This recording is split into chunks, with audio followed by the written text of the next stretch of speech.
తనను అనర్హుడిగా ప్రకటించాలంటూ బీఆర్ఎస్ వేసిన పిటిషన్ పై Khairatabad MLA Danam Nagender counter affidavit దాఖలు చేశారు. పార్టీ ఫిరాయింపులకు పాల్పడ్డారంటూ బీఆర్ఎస్ చేసిన పిటిషన్ ను కొట్టివేయాలని ఆయన స్పీకర్ ను కోరారు.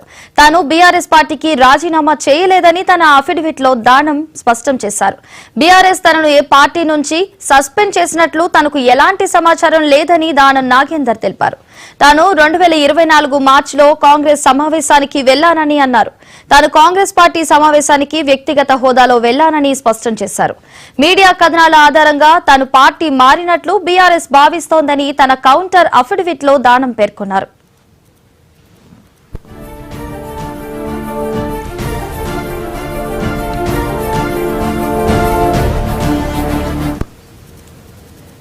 తనను అనర్హుడిగా ప్రకటించాలంటూ బీఆర్ఎస్ వేసిన పిటిషన్ పై Khairatabad MLA Danam Nagender counter affidavit దాఖలు చేశారు. ఇక ఇదే అంశానికి సంబంధించి మరింత సమాచారాన్ని సీనియర్ కరెస్పాండెంట్ శ్రీనివాస్ అందిస్తారు. శ్రీనివాస్, చెప్పండి.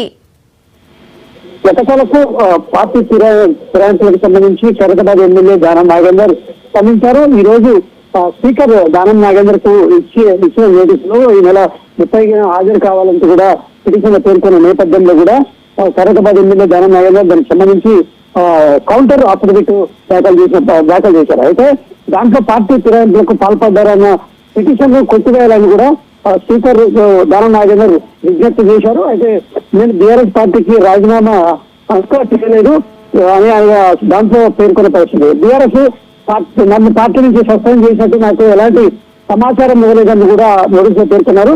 నేను 2024 మార్చిలో కాంగ్రెస్ సమావేశానికి వెళ్ళా. అయితే నేను కాంగ్రెస్ పార్టీ సమావేశానికి వ్యక్తిగత హోదాలో వెళ్ళాను తప్ప నేను ఎలాంటి అధికారికంగా వెళ్ళలేదంటూ కూడా ఆయన స్పష్టం చేశారు. అయితే మీడియా కథనాల ఆధారంగా నేను పార్టీ మారినట్టు బీఆర్ఎస్ భావిస్తుంది. సో ఈ పిటిషన్ కొట్టివేయాలంటూ కూడా స్పీకర్ కు వినతి పత్రం అఫిడవిట్ లో పేర్కొన్నారు. సో ఈ నేపథ్యంలో కూడా ఇప్పటికే 2 సార్లు కూడా స్పీకర్ ఈ దానం నాగేందర్ కి నోటీసులు జారీ చేసినా కూడా ఆయన స్పందించలేదు.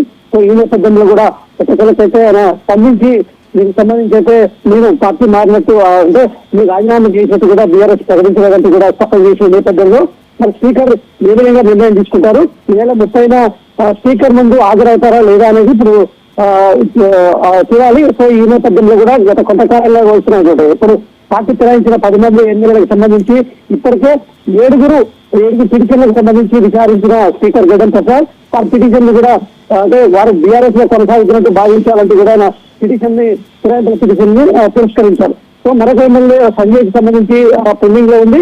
దీంతో పాటు ఏదైతే సదన్ సిఆర్ కి సంబంధించిన పిటిషన్ పెండింగ్ లో ఉన్న నేపథ్యంలో కూడా సదన్ సిఆర్ కి సంబంధించి కావచ్చు దానం నాగేందర్ కి సంబంధించి స్పీకర్ ఏ విధంగా నిర్ణయం తీసుకుంటారనేది మాత్రం ఇవ్వాల్సిన పరిస్థితి. మొత్తానికి స్పీకర్ నోటీసులకు అయితే దానం నాగేందర్ కౌంటర్ అఫిడవిట్ అయితే దాఖలు చేశారు. దాంట్లో నేను పార్టీ మారినట్టు ఎలాంటి ఏదైతే బీఆర్ఎస్ ప్రకటించలేదు, దాంతో పాటు నేను కాంగ్రెస్ లో వ్యక్తిగత హోదాగా వెళ్ళాను తప్ప నేను ఎలాంటి అఫీషియల్ గా వెళ్ళలేదంటూ కూడా స్పష్టం చేశారు. దీనికి సంబంధించి ఇది మరి బీఆర్ఎస్ ఏ విధంగా స్పందిస్తుంది, అదేవిధంగా స్పీకర్ నిర్ణయం ఏ విధంగా ఉండబోతుంది అనేది మాత్రం ఇప్పుడు ఉత్కంఠగా అంటే రాజకీయ వర్గాల్లో చర్చనీయాంశంగా మనం కూడా చెప్పాలి. Right, thank you Srinivas.